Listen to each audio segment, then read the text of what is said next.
በአብ በወልድ በመንፈስ ቅዱስ ስም አንድ አምላክ አሜን። የልዑል እግዚአብሔር ቤተሰቦች ወገኖቻችን በእግዚአብሔር ፍጹም ሰላም እንደምን አላችሁ?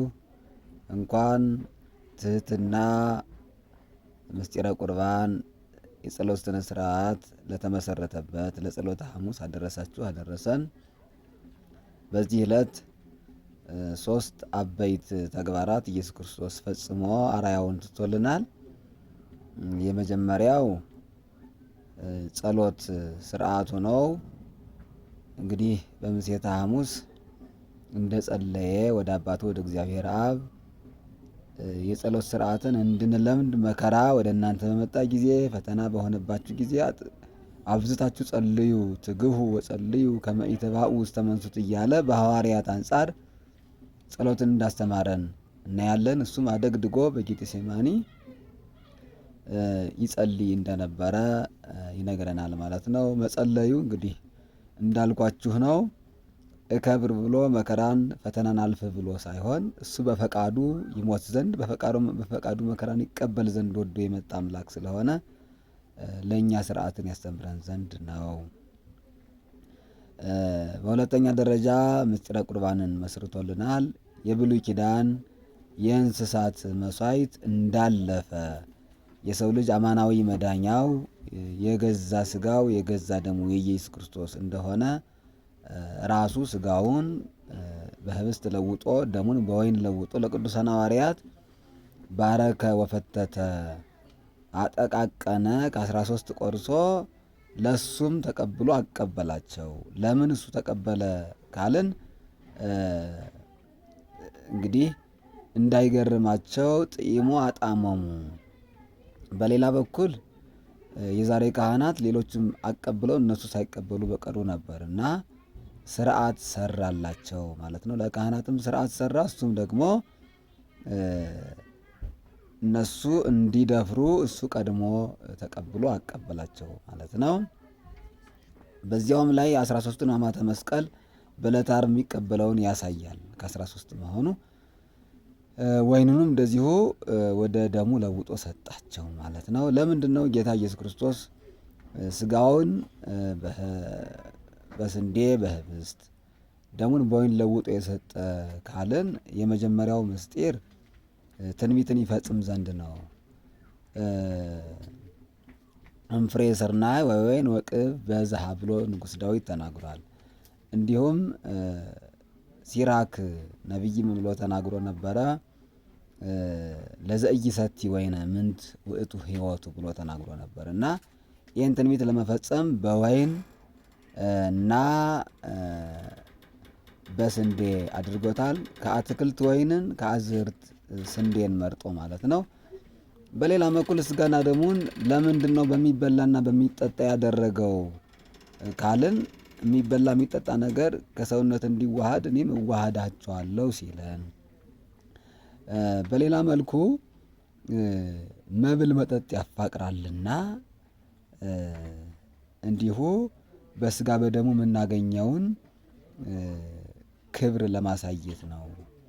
በፍቅር የሰጠንን ስጋና ደሙን እንድንቀበል ስርዓት ሰራልን። በሌላ መልኩ እንግዲህ እናቱ ቅድስት ድንግል ማርያም እሱም በመዋለ ስጋዌው ወይንና ህብስትን ሲመገቡ ኖረዋልና አማናዊ ስጋው አማናዊ ደሙን እንደሰጠን ያጠይቅልን ዘንድ ስጋውን ደሙን በሚበላ በሚጠጣ አድርጎ በህብስትና በወይን ሰጠን ማለት ነው። ሌላው በጣም ትህትናውን የገለጠበት ሶስተኛው ጉዳይ ምንድን ነው? የቅዱሳን ሐዋርያት የደቀ መዛሙርቱን እግር ዝቅ ብሎ አምላክ ሆኖ ሳለ ማጠቡ ነው። በጣም የሚገርመው አምላክ ነኝ ሳይል እጠቡኝ ሳይል አስቀድሞ የሐዋርያቱን እግር ያጥብ ዘንድ አደግድጎ ወገቡን ታጥቆ ውሃ ይዞ ቀረበ ማለት ነው። ቅዱስ ጴጥሮስ እንዴት እኔ ታጥበኛለህ? አንተ ንጉሥ ስትሆን አምላክ ስትሆን ጌታዬ ስትሆን ሲለው ካልታጠብክ ክፍል የለህም ከኔ እድል ፈንታ የለህም አለው። አይ እንደዚህ ከሆነ እጄንም ራሴንም ሁሉ እታጠባለሁ እግሬን ብቻ አይደለም ብሎ ቅዱስ ጴጥሮስ የመጀመሪያ። ከዚያ ቀጥሎ ቅዱሳን ሐዋርያት በተርታ ታጥበዋል ማለት ነው። እንግዲህ ጌታ ኢየሱስ ክርስቶስ የሚነግረን ትህትናውን፣ ፍጹም ትህትናውን ነው የሚያሳየን ማለት ነው። በጣም የሚገርማችሁ የእግዚአብሔር ቤተሰቦች የሚሸጠውን የሚክደውን ደቀ መዝሙር ይሁዳንም ሳይቀር አጥቦታል። በጣም የሚገርመው ሳያጥበው ቢቀር እንግዲህ ከምስጢሩ ቢለየኝ ከደሙ ቢለየኝ ሳያጥበኝ ቢቀር ከማዕዱ ቢለየኝ እኔም ለሞት ዳረኩት ብሎ ምክንያት እንዳያገኝ ይሁዳንም አጥቦታል። የኢየሱስ ክርስቶስን የአምላክን ፍጹም ትሕትና ተመልከቱ ወገኖቼ። አሁን እኛ የበደለንን ሰው የሚበድለን ወደፊት እንኳን በትንቢት ላናቅ እንችላለን። ግን የበደለንን ሰው እንደው ከግብዣ እንኳን ቢመጣ ምን ያህል ፊታችን እንደሚጠቁር ልናስወጣ ሁሉ እንችላለን። አስባችሁታል? እንኳን ዝቅ ብለን እግሩን ልናጥብ። ፍጹም ትሕትናውን አሳየን ማለት ነው። ይሄ ትሕትና ለእኛ አብነት እንዲሆነን ነው። እሱ ሊከብርበት አይደለም። እኛ ግን ትሑታን ብንሆን ደግሞ እንከብርበታለን። ወዚአትሔት ርእሶ ውእቱ ይትሊዓል እንደተባለው ማለት ነው። እንከብርበታለን። ክብራችን ነው ማለት ነው። እንግዲህ ይህንን አስመልክቶ ምስጢራቱን ለመካፈል ብዙ ሰዎች በዚህ ዕለት ወደ ቤተክርስቲያን እንሄዳለን። ከሌሎቹ ቀናት በተለየ በዕለተ ሐሙስና በዕለተ ዓርብ እንግዲህ በሕማማት ቤተክርስቲያንን ብዙ ሰው ይጎበኛታል። በዛ መሃል እግር ለመታጠብ መጋፋት፣ በረከት ለመቀበል መጋፋት፣ አለመታጠብ ይሻላል። በነገራችን እሱን ትምህርት ልንወስድበት ይገባል ወገኖቼ። ምክንያት ለበረከት የትሕትና ቀን ነው። ትሕትና የተሰራበት ቀን ነው። ከትልቅ ወደ ትንሽ በሚገባው ደረጃ እግሩን የታጠበበት ዕለት ነው። ፓትርያርኩን የሚወክለው ቅዱስ ጴጥሮስ ነው። ሌሎቹ ደቀ መዛሙርት በተርታ በቅደም ተከተላቸው በየማዕርጋቸው ታጥበዋል እና እንደየማዕርጋችን አንተ ትብስ። እንዲያውም ኢየሱስ ክርስቶስ ያስተማረን ታናሽን ማክበር ነው። አምላክ ሆኖ ሳለ ታናሹን ነው ያከበረ። እሱ ታናሾቹን ነው እግራቸውን ያጠበ፣ ፍጡራኑን ነው እግራቸውን ያጠበ።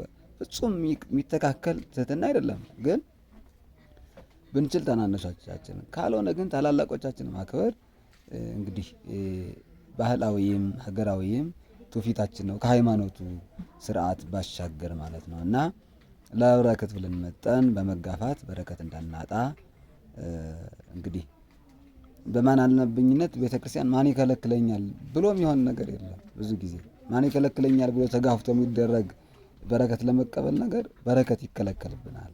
ሰው ላይ ይከለክለን ይችላል። ሁሉም የኛ ቤት ስለሆነ፣ ሁሉም ቤታችን ስለሆነ አንደኛው እሱ ነው። ሌላኛው ወገኖቻችን ልናስተውለው የሚገባው ነገር ደግሞ ሥርዓተ ቁርባን የምንቀበል ሰዎች ምስጢረ ቁርባን የተመሰረተበት ስለሆነ በዚህ ዕለት ብዙ ተዘጋጅቶ በዚህ ዕለት ብቻ ለመቀበል መጋፋትም ሊያስፈልግ ይችላል። ልክ ነው። ሥርዓተ ምስጢሩ ሥርዓተ ቁርባኑ የተመሰረተበት ዕለት ነው። ሌላውም ቀን ቢሆን ግን የክርስቶስ ሥጋና ደሙ ነው የሚሰጠው፣ የተለየ አይደለም።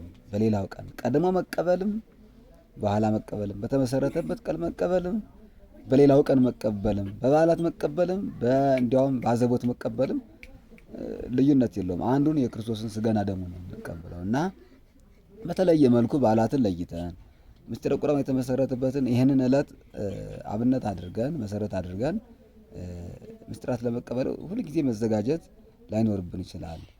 ችግር የለውም፣ እንቀበል። ግን የሰውን ሁኔታ አይተን የሚበዛ ከሆነ ደግሞ ቢቀርብንም ሌላ ቀን ብንቀበልም ነገም ያለው እግዚአብሔር ነው። ኢየሱስ ክርስቶስ ዘተማለም ወይም ዛሬም ነገም ያለ እግዚአብሔር ስለሆነ በዛ ልክ ምስጢራትን ለመቀበል ሳንጋፋ እንግዲህ 55 ቀን አካባቢ እንግዲህ ከሚመጡት 3 ቀናት ውጭ 52 ቀን አካባቢ ያሳልፈናል እና በዚያ መካከል ከተቀበልን ዛሬ የግድ መንጋፋት ላይኖርብን ይችላል። አጋጣሚውን ካገኘን ግን ችግር የለውም ከተዘጋጀን እና በረከት በግፊያ በረከት በመቀማት ባለመከባበር አይገኝም። እግዚአብሔር የሰራልን ስርዓት ይህ ነው። በጣም የሚገርም። እንደዛማ ቢሆን መንግስተ ሰማያት የጉልበተኞች የባለጠጋዎች ብቻ ሆና ትቀርም ነበር። እግዚአብሔር ለሁሉ ጸጋ የሰጠው ያውም ራሱን ደብቆ በትሕትና ለሚኖር ሰው የበለጠ ጸጋው እንደሚበዛለት ነው አራያ የሰራልን እና በጸሎት እንበርታ። እንግዲህ መጪው ደግሞ በዓለ መስቀሉን በዓለ ስቅለቱን የምናከብርበት ዕለት ነው። የበለጠ በርትተን የእግዚአብሔርን ሕማሙን እያሰብን ምንችል እያነባን ስለ ሀገርም ስለ ራሳችንም በተለይ ደግሞ ስለ ነፍሳችን ድነት አብዝተን እንለምን፣ እንበርታ። እግዚአብሔር ከሁላችን ጋር ይሁን። ይቆየን።